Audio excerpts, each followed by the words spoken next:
Hello, welcome to the Falcon Sai. Today we are going to discuss a topic covering the numerical methods, that is very important topic which is known as the interpolation. Interpolation वाली method में हम लोग normally करते क्या है कि हम हमारे पास कुछ वेरिएबल्स होते हैं, जैसे मान लीजिए x0 x1 x2 कुछ वेरिएबल्स होते हैं और उनके करस्पॉन्डिंग हमारे पास कोई मान लीजिए x कोई वैल्यू है, तो इसके रेस्पेक्ट में fx किसी पॉइंट पर इसकी फंक्शन वैल्यू दी होती है। तो इसी x और fx को जो हम रिलेशन निकालते हैं, तो इंटरपोलेशन वाले मेथड में दो तरह के रिलेशन होते हैं। एक होता है इक्वल इंटरवल के लिए, एक होता है अनइक्वल इंटरवल के लिए। इक्वल इंटरवल क्या होगा, मान लीजिए आप हम लोगों के पास कोई वैल्यू है, जैसे x0 इक्वल टू अगर 2 है, x1 इक्वल टू 3 है, x2 इक्वल टू अगर 4 है, तो इनके बीच में एक का डिफरेंस, तो ये तो इक्वल इंटरवल हो गया। अगर मान लीजिए x0 की वैल्यू 5 है, इसकी 9 है, इसकी 10 है, तो ये अनइक्वल इंटरवल है। तो हम ये ऐसी अनइक्वल इंटरवल की वैल्यूज के लिए इंटरपोलेशन मेथड निकालने जा रहे हैं। तो हम बात करते हैं कि x0 x1 से लेके xn तक हमारे पास n वैल्यूज हैं, करस्पॉन्डिंग टू इनकी करस्पॉन्डिंग में हमारे पास इनके आउटपुट फंक्शन है y0 y1 ऐसे अप टू yn तक। तो अभी हम क्या करते हैं, हम एक बीच की मान लो k किसी पॉइंट पर हमको फंक्शन की आउटपुट वैल्यू निकालनी है के पॉइंट पर क्या है कि एक्स की वैल्यू, जहाँ पर जो एक्स की है, के वाला पॉइंट इनिशियल पॉइंट और फाइनल वैल्यू के बीच में लाई करेगा, because this is interpolation. Interpolation साफ ये कहता है कि हम बीच की वैल्यू फाइंड आउट कर सकते हैं अगर हमारे पास इनिशियल और फाइनल की वैल्यू होगी। तो इस एक्स के वाले पॉइंट के लिए हम बात करते हैं, तो हम लोग यहाँ पर जो पहला तरीका उस वैल्यू को निकालने के लिए आइडेंटिफाई करने जा रहे हैं, वो है मेरा लैग्रांज का फॉर्मूला। लैग्रांज का फॉर्मूला हम सबसे पहले लिखने की कोशिश करते हैं। लैग्रांज का फॉर्मूला सीधे सीधे शब्दों में अगर हम देखें तो बहुत ईजी काम है। लैग्रांज ने कुछ दी हुई वैल्यू और कुछ मिसिंग वैल्यू के लिए एक फॉर्मूला दिया, जैसे उन्होंने ये कहा था कि मान लीजिए हमारे पास x0 x1 x2 ऐसे करके xn n वैल्यूज हैं, जिनकी करस्पॉन्डिंग y0 y1 से लेकर yn तक की n वैल्यूज हैं। तो ये जो रिलेशन होता है y equal to F X, जैसे मैं ये कहता हूँ कि y equal to F X होता है, तो ये यहाँ पर ये कहते हैं कि जो ये this upon this into this वाला फैक्टर है, तो पहला जो y0 वाला पैरामीटर है, इसके साथ जब हम ये डिनोमिनेटर और न्यूमरेटर को सेट करते हैं, यहाँ पर आपने एक चीज़ देखनी होती है, आपको इसका एडजस्टमेंट समझ में आ जाएगा।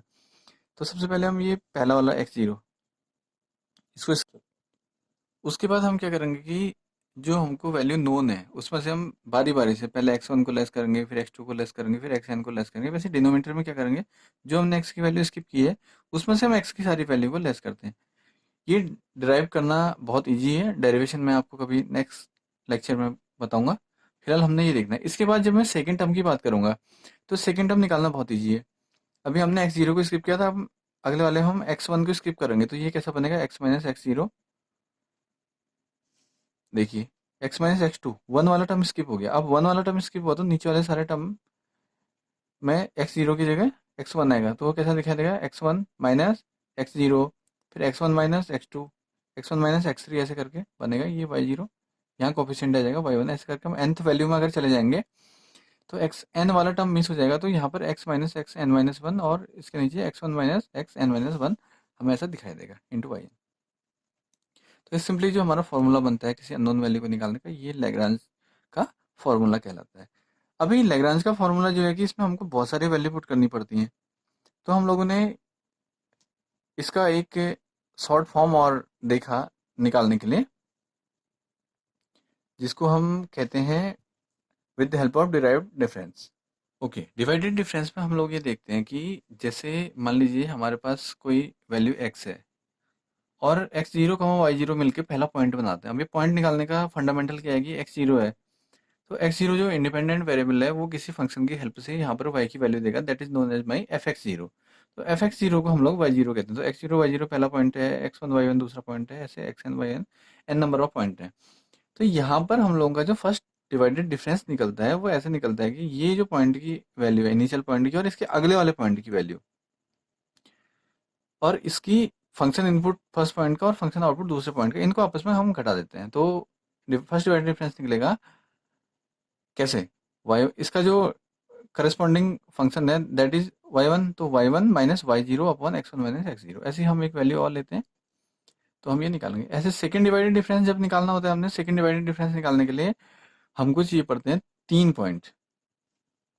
3 पॉइंट मतलब उसमें हमारे पॉइंट आ जाएंगे x0, x1 और x2 यहाँ पर। तो यहाँ पर जब डिवाइडेड डिफरेंस हम निकालेंगे x0, x1 और x2 का, तो वहाँ पर हम लोगों के जो ये डिवाइड करने होते हैं, सिंगल सिंगल टर्म ना होके दो डिवाइडेड डिफरेंस डिवाइड करने होते हैं। हमने क्या करना होता है, डिवाइडेड डिफरेंस का सब्ट्रैक्शन ऑफ फर्स्ट ऑर्डर, यहाँ से हम लोग उसको निकालते हैं। तो हम देखते हैं कि इन डिवाइडेड डिफरेंस को हम यूज करने के बाद अपना जो फॉर्मूला है कैसे जनरेट करते हैं। तो न्यूटन्स का डिवाइडेड डिफरेंस फॉर्मूला, अब यहाँ पर हम देखेंगे, देखो y equal to F X, that function of x, initial value y0, y0 initial value होती है, इनिशियल वैल्यू के साथ कोई पैराम और कुछ हमको लगाना ही नहीं होता है। उसके बाद हम पहले वाले पॉइंट की बात करते हैं, तो पहला पॉइंट हम निकालने के लिए x माइनस एक्स जीरो करते हैं। ये x क्या है, ये x हमारी वो वैल्यू है जहाँ पर हमको आउटपुट निकालना है। x0 मेरा इनिशियल पॉइंट है। अब इसके साथ मैं फर्स्ट डिवाइडेड डिफरेंस लगाता हूँ। अब अगले वाले टर्म में जैसे जैसे इसके साथ एक वैल्यू के साथ दूसरी वैल्यू मल्टीपल में आएगी, तो डिवाइडेड, अब यहाँ पर मेरे पास तीन वैल्यू होगी ना, तीन वैल्यू होगी तो सेकंड ऑर्डर का डिवाइडेड डिफरेंस लगेगा। अगले टर्म में मेरे पास x minus X zero, X minus X one, X minus X two, एक वैल्यू और बढ़ेगी, तो डिवाइडेड डिफरेंस लगेगा एक दो तीन चार। अब ये चार अलग अलग बुक में डिनोट किया होगा।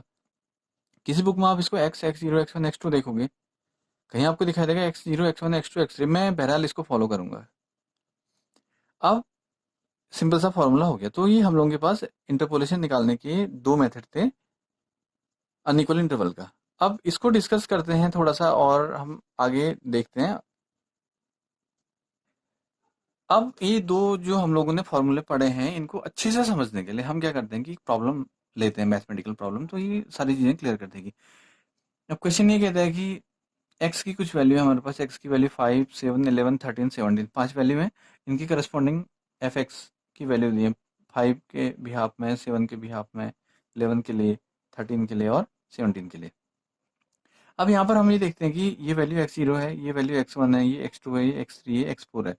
अब x0 और x1 का जो डिफरेंस है वो 2 है, x2 और x1 का 4 है, ऐसे x3 x2 का 2 है और x4 और x3 का 4 है। तो यहाँ से हमने देखा कि ये जो इंटरवल है अनइक्वल है।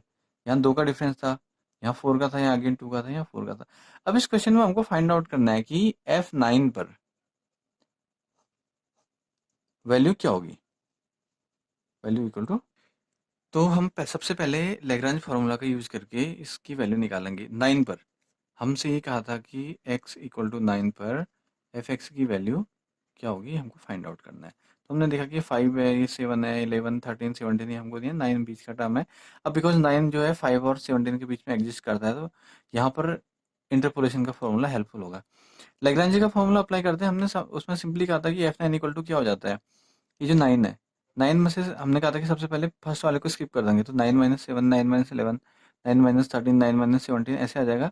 अब हमने स्किप किया था 5, तो यहाँ 5 - 7 नीचे, 5 - 11, 5 - 13 और 5 - 17 इनको हम पुट कर देंगे।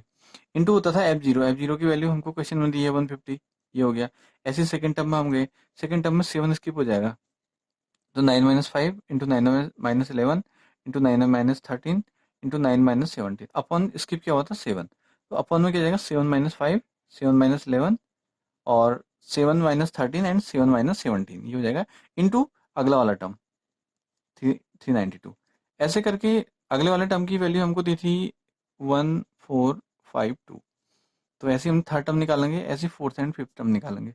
फिर हम इनको कैलकुलेट करते हैं, तो पहला वाला सॉल्व हो गया, -50/3 आता है, दूसरा 3136/15, अगला 3872/3, अगला -2366/3 प्लस 578/5। इसको हम जब सॉर्ट आउट करते हैं तो we will get the answer 810। ये हमारा निकल गया एक तरीका। अब हम लोगों ने डिवाइडेड डिफरेंस का भी फॉर्मूला पढ़ा था। तो डिवाइडेड डिफरेंस का फॉर्मूला जब हम बात करते हैं, तो हम उसके लिए जो है हमें बनानी पड़ती है एक डिवाइडेड डिफरेंस की टेबल। अब अगला मेथड हम न्यूटन का डिवाइडेड डिफरेंस फार्मूला इसमें लगा रहे हैं। तो इसको बनाने के लिए हम लोगों ने एक टेबल जनरेट की जो हमको एक्स की वैल्यू दी थी और इसके करस्पॉन्डिंग वाई की वैल्यू दी थी एफ एक्स की। और उसके बाद इस टेबल में जो बनता है first divided difference, second divided difference, third divided difference, ऐसे करके डिवाइडेड डिफरेंस बनता है। कब तक, उसकी एक लिमिट होती है। उसकी लिमिट ये होती है कि जब तक जिस ऑर्डर के डिवाइडेड डिफरेंस सेम ना आ जाए, या ये घटते घटते केवल सिंगल वैल्यू पर ना बच जाए, वहां पर हम इस टेबल को बनाना बंद कर देते हैं। तो यहाँ पर हमने फर्स्ट डिवाइडेड डिफरेंस निकाला ना, 392 माइनस 150 अपॉन 7 माइनस 5, ऐसे हम निकालते हैं, हमको पता है। अगला निकालने का तरीका, इन दोनों को घटा के इन दोनों अपॉन इन दोनों को करेंगे तो ये आ जाएगा। ऐसे करके फिर जो यहाँ वैल्यूज आएंगी इनको लेस करके थर्ड यहाँ एक वैल्यू नीचे से और ऊपर तक वैल्यू आएगी, उसको आप करोगे तो 1 ये आएगा। तो ऐसे करके हमने देखा कि थर्ड डिवाइडेड डिफरेंस यहाँ लगभग सेम आ गए हैं, तो हम यहाँ पर आके इस डिवाइडेड डिफरेंस टेबल को बनाना बंद कर देंगे। अब हमने क्या करना है, जब हमने इस टेबल को बनाना है तो हम लोगों ने जब अपने फॉर्मूले में देखा था, तो हमारे फॉर्मूले में वैल्यू थी ना, सबसे पहले था कि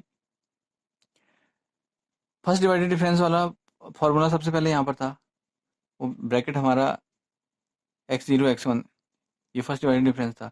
फिर यहाँ पर वाले में हमारा सेकंड डिवाइडेड डिफरेंस था, यहाँ पर वाले में हमारा थर्ड डिवाइडेड डिफरेंस था। तो हमने क्या किया, y0 प्लस सिंपली जो हमको वैल्यू 9 निकालनी है, x minus X zero into first divided difference. अगले में हमारा हो जाएगा 9 माइनस 5 इंटू 9 माइनस 7, दो दो टर्म आ जाएंगे, इंटू सेकंड डिवाइडेड डिफरेंस। अगले में आ जाएगा 9 minus 5 into 9 minus 7 into 9 minus 11 into third divided difference. अब जैसे हम इसको सॉर्ट आउट करते हैं तो ये पहला हमारा निकल गया हमारा 150, और इसकी वैल्यू हमारी आई 484, और ये तो ये आ गया, इसकी वैल्यू ये आ गई, और उसकी थर्ड वाले की वैल्यू आ गई इतनी, एंड इसकी आ गई फोर्थ की इतनी -16। तो हमने सब सॉर्ट आउट किया तो we will get the answer 810। हमने इससे पहले देखा था कि जो हम लोगों ने दूसरा फॉर्मूला यूज किया था, उस इंटरपोलेशन में हमने देखा था कि दोनों का आंसर सेम आ रहा है, तो we can justify our answer. Thanks for watching. For more queries you can comment on my comment section, and I will solve each and every query as per my best. Thanks for watching. Please like, share and subscribe.